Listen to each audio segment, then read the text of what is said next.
Indonesia. Pada akhir tahun 1944, Jepang terdesak oleh sekutu. Karena merasa keberadaannya terancam, maka Jepang memberikan janji kemerdekaan kepada Indonesia. Sebagai tindak lanjut janji tersebut, maka dibentuklah BPUPKI atau Dokuitsu Tsumbiko Sakai pada tanggal 1 Maret 1945 oleh Letnan Jenderal Kumakichi Harada yang bertujuan untuk mempelajari dan menyelidiki hal-hal penting yang berkaitan tentang pembentukan negara Indonesia merdeka. Dr. Haji Manuel dilantik sebagai ketua dan sebagai wakilnya adalah Ichiban Yoshio dari Jepang dan Suroso dari Indonesia. BPUPKI pun mengadakan sidang pertama pada tanggal 29 Mei sampai dengan 1 Juni 1945 dengan agenda merumuskan dasar negara Indonesia. Sidang pertama bertempat di Gedung Chuo Sang-in atau Gedung Pancasila yang dihadiri oleh ketua dan wakil serta anggota BPUPKI yang berjumlah 67 orang. Rajiman Ichibangase, Suroso beserta para anggota duduk di tempat sidang yang telah tersedia. Rajiman selaku ketua membuka sidang BPUPKI. Assalamualaikum warahmatullahi wabarakatuh. Waalaikumsalam warahmatullahi wabarakatuh. Saudara-saudara sekalian, terima kasih sudah hadir di tempat ini. Pertama, saya selaku ketua akan memimpin jalannya sidang ini. Saya adalah seorang wakil dari Jepang. Dan tentu saja seorang lagi adalah seorang wakil dari Indonesia. Saudara-saudara sekalian, kita berkumpul di gedung ini dalam rangka merumuskan sebuah landasan untuk menumbuhkan negara yang akan kita bangun bersama. Untuk itu, marilah kita buka sidang pertama ini dengan agenda membahas rumusan dasar negara. Jadi silakan kepada saudara-saudara sekalian yang ingin menyumbangkan ide atau gagasannya dalam perumusan dasar negara ini. Saya harap saudara-saudara sekalian dapat berpartisipasi untuk kemajuan negara ini. Mohon izin Ketua untuk menyampaikan pendapat saya. Halo saudara-saudara sekalian, terima kasih sudah memberikan kesempatan untuk menyampaikan pendapat saya tentang perumusan dasar negara. Adapun perumusan dasar negara yang saya kemukakan yaitu yang pertama pri kebangsaan, yang kedua pri kemanusiaan, ketiga pri ketuhanan, yang keempat pri kerakyatan, dan yang kelima kesejahteraan rakyat. Mengapa saya mengatakan demikian? Karena fondasi dari dasar negara adalah di mana bangsa kita ini peduli kepada sesama yang mencerminkan sikap kemanusiaan, sikap bangsa.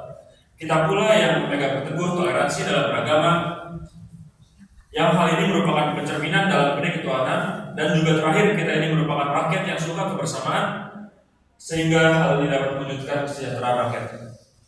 Itulah slide dari saya. Mohon dipertimbangkan. Terima kasih. Silakan kepada anggota lain untuk menyampaikan gagasannya. Mohon izin Ketua. Terima kasih kepada Ketua beserta Wakil yang telah memberikan kesempatan kepada saya untuk menyampaikan pandangan saya tentang dasar negara. Adapun usulan yang saya rumuskan adalah diantaranya persatuan, kekeluargaan, keseimbangan lahir dan batin, musyawarah, dan keadilan rakyat. Demikian gagasan yang saya sampaikan, mohon untuk dipertimbangkan. Terima kasih. Silakan anggota lain untuk menyampaikan gagasannya tentang dasar negara. Mohon izin Ketua. Saudara-saudara sekalian, setelah memikirkan ini, saya berpendapat bahwa dasar negara kita harus berdasarkan kepada 1. Kebangsaan Indonesia, 2. Internasionalisme dan pri kemanusiaan, 3. Mufakat atau demokrasi, 4. Kesejahteraan sosial, 5. Ketuhanan dan berkebudayaan. Saudara-saudara, dasar-dasar negara yang telah saya usulkan ada 5. Saya memberi usul untuk memberi nama kelima dasar negara tersebut adalah Pancadharma. Namun nama Pancadharma ternyata tidak tepat di sini karena dharma berarti kewajiban, sedangkan kita membicarakan dasar negara. Setelah mendapatkan saran dan petunjuk dari seseorang teman kita, ahli bahasa, akhirnya saya memberikan nama kelima dasar negara itu, yaitu Pancasila. Panca artinya 5 dan sila artinya azas atau dasar. Di atas kelima dasar itulah kita mendirikan negara Indonesia, kekal dan abadi. Barangkali ada saudara yang tidak suka dengan bilangan yang 5. Di atas kelima dasar itulah kita mendirikan negara Indonesia, kekal dan abadi. Barangkali ada saudara-saudara yang tidak suka dengan bilangan yang 5, itu saya boleh keras, sehingga tinggal 3 saja disebut trisila, yaitu sosionasionalisme, sosiodemokrasi, dan ketuhanan. Dan jika saya peras menjadi satu makna, dinamakan sosionasionalisme. Apakah saudara sekalian setuju dengan usulan saya? Silakan kemukakan pendapat Anda. Terima kasih. Itulah rumusan menurut saya. Bagaimana Pak Ketua? Apakah usulan Pancasila dan Trisila ini dapat diterima? Baiklah, silakan kepada para hadirin anggota sidang untuk menyampaikan pendapat tentang usulan nama Pancasila yang disampaikan oleh Pak Insinyur Soekarno. Mohon izin Ketua, saya selaku perwakilan dari para anggota sidang menyatakan setuju dengan nama Pancasila yang disahkan oleh Bapak Soekarno tadi. Ternyata para anggota sepakat untuk menyetujui pemberian nama dasar negara yang disampaikan oleh Pak Soekarno, yaitu Pancasila. Saya rasa nama yang diberikan Pak Soekarno ada benarnya. Hadirin, ada beberapa hal yang akan disampaikan oleh wakil dari Jepang. Silahkan Mr. Ichibamase. Ohayou gozaimasu. Selamat siang para hadirin yang ada di sini. Saya menyaksikan jalannya sidang dari awal sampai akhir dan saya juga menyimak poin-poin yang diberikan. Saya hanya ingin menyampaikan kalau saya setuju dengan hasil rumusan tersebut yang telah disampaikan oleh para hadirin dan selanjutnya akan dipertegas lagi oleh praktik oleh ketua. Itu saja yang bisa saya sampaikan. Arigatou gozaimasu. Terima kasih kepada Mr. Ichibamase yang telah menyampaikan sambutan sebagai perwakilan dari Jepang. Saudara-saudara sekalian, tadi kita sudah menyimak bagaimana pandangan tentang dasar negara yang telah disampaikan oleh Mr. Muhammad Yamin, Dr. Supomo, dan Insinyur Soekarno. Nama dasar negara pun sudah kita sepakati, yaitu Pancasila. Namun mengenai rumusan resmi dasar negara, Pancasila tersebut akan dibahas lebih lanjut oleh Panitia 9. Dengan demikian, nama dasar negara pun sudah kita sepakati, yaitu Pancasila. Namun mengenai rumusan resmi dasar negara, Pancasila tersebut akan dibahas lanjut oleh Panitia 9. Dengan demikian, sidang pertama PPUPKI dengan agenda rumusan dasar negara kita akhir sampai di sini.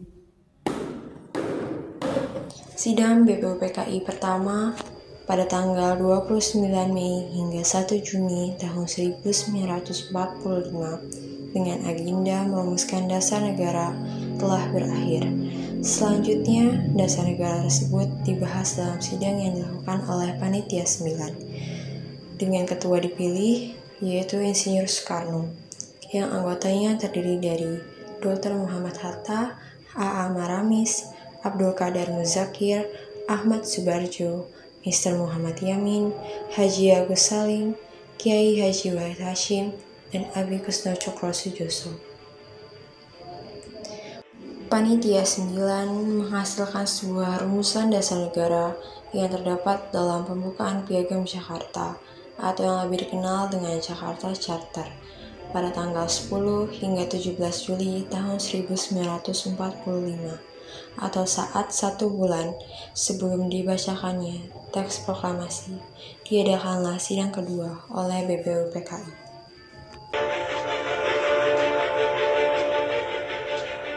setelah BPUPKI dibentuk pada 1 Maret 1945 dan dilantik pada tanggal 28 Mei 1945, kita harus melaksanakan tugas dengan baik. Benar kata Rajuman, kita harus merumuskan dasar negara dan hukum dasar negara. Lagi pula Jepang telah menjanjikan kemerdekaannya pada tanggal 7 September 1944 dan 29 Mei 1945.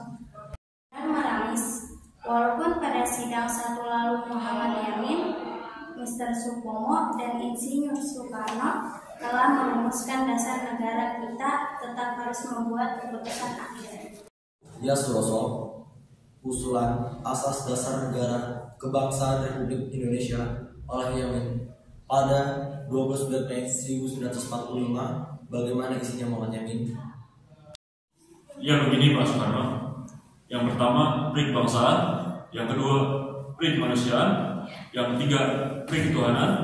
Yang keempat, pri kerakyatan. Yang kelima, kesejahteraan rakyat. Lalu Supomo mengusulkan konsep dasar negara pada 31 Mei 1945, bukan? Benar Muhammad Yamin. Saya mengusulkan dasar negara Indonesia merdeka yang isinya persatuan, kekeluargaan, keseimbangan lahir dan batin, musyawarah, dan keadilan rakyat. Sedangkan saya mengusulkan Pancasila yang isinya 1. Nasionalisme. 2. Internasionalisme. 3. Mufakat dan demokrasi. 4. Kesejahteraan sosial. 5. Ketuhanan yang berkebudayaan. Baiklah, sekarang untuk melanjutkan sidang kedua yang kemarin sempat tertinggal, kita membutuhkan laporan hasil panitia perancang undang-undang yang telah dibentuk pada sidang kedua lalu. Soekarno. Panitia telah merumuskan pernyataan Indonesia Merdeka, pembukaan Undang-Undang Dasar, dan batang tubuh Undang-Undang Dasar. Ya, pembukaan Undang-Undang Dasar dan dari Piagam Jakarta yang telah dirumuskan oleh Panitia 9 dengan sedikit perubahan. Sedangkan batang tubuh Undang-Undang Dasar dirumuskan oleh panitia kecil perancang Undang-Undang Dasar. Benar, lalu konsep batang tubuh disempurnakan oleh Panitia Penghalus Dasar. Perancangan Undang-Undang Dasar telah menjalankan tugas mereka dengan baik. Sekarang bagaimana keputusan akhir kita? Baiklah, setelah melalui banyak pertimbangan akhirnya kita selesai merancang hukum dasar beserta pembukaannya untuk berikutnya agar Jepang yang menentukannya. Motherfucker.